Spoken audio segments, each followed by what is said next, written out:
ಏನಮ್ಮ?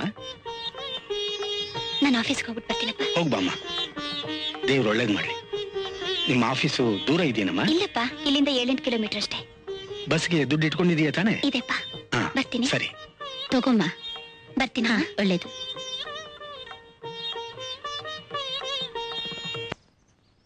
ತೀವ್ರವಾಗಿ ಏರುತ್ತಿರುವ ಜನಸಂಖ್ಯೆ ನಮ್ಮ ದೇಶದಲ್ಲಿ ಮುಖ್ಯವಾಗಿ ಕಾರಣವಾಗಿದೆ. ಈ ಜನಸಂಖ್ಯೆ ಏರಿದಂತೆ ಔದ್ಯಮೀಕರಣದಿಂದ ಹಾಗೂ ನಗರೀಕರಣದಿಂದಾಗಿ ನಮ್ಮ ದಿನನಿತ್ಯ ಬೇಡಿಕೆಗಳು ಕೂಡ ಹೆಚ್ಚಾಗಿವೆ. ಈ ತರದ ನಮ್ಮ ಬೇಡಿಕೆಗಳು ಹಾಗೂ ನಮ್ಮ ಈ ಆಧುನೀಕರಣ ಈ ನಮ್ಮ ಪರಿಸರ ನಾಶ ಆಗಲಿಕ್ಕೆ ಮುಖ್ಯವಾಗಿ ಕಾರಣ ಆಗಿದೆ ಅಂತ ನಾವು ಹೇಳ್ಬೋದು. ನಮ್ಮ ಪಶ್ಚಿಮ ಘಟ್ಟದಲ್ಲಿಯ ಕಾಡು, ಬೆಟ್ಟ, ನದಿ, ನೀರು ಇವೆಲ್ಲ ಸುಮಾರು ಸಾವಿರಾರು ವರ್ಷಗಳಿಂದ ನಮ್ಮ ಇಡೀ ದಕ್ಷಿಣ ಭಾರತದ ಸಮತೋಲನವನ್ನು ಕಾಪಾಡ್ತಾ ಬಂದಿವೆ. ಸುಮಾರು 2 ದಶಕಗಳಿಂದ ಈಚೆಗೆ ನಮ್ಮ ಅತ್ಯಮೂಲ್ಯವಾದ ನಿಸರ್ಗ ಸಂಪತ್ತು ಅತಿ ಹೆಚ್ಚಿನ ಪ್ರಮಾಣದಲ್ಲಿ ನಾಶವಾಗಿದೆ. ಪರಿಸರ ಸಂರಕ್ಷಣೆ ಮಾಡಿದರೆ ಮಾತ್ರ ನಮ್ಮ ಮುಂದಿನ ಪೀಳಿಗೆ ನೆಮ್ಮದಿಯಿಂದ ಬದುಕಲು ಸಾಧ್ಯ ಅಂತ ನಾನು ಖಚಿತವಾಗಿ ಹೇಳ್ತೇನೆ. ಆದ್ರಿಂದ ಅದನ್ನು ಉಳಿಸಬೇಕಂದ್ರೆ ಪರಿಸರ ಸಂರಕ್ಷಣೆ ಬಗ್ಗೆ ಅರಿವು ಮೂಡಿಸೋದು ಅತಿ ಮುಖ್ಯವಾಗಿದೆ.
ಎಲ್ಲೋಗಿದ್ದಿ?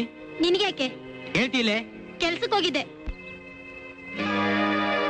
ಯಾವಾಗ್ಲೂ ಆ ಫ್ರಾನ್ಸಿಸ್ ಆಫೀಸಲ್ಲ ಸಾಯ್ತಾ ಇರ್ತೀಯಲ್ಲ, ಅವ್ನ್ ಕೂಡ ಏನೋ ಆದ್ರ ಮಾಡ್ತೇನೆ.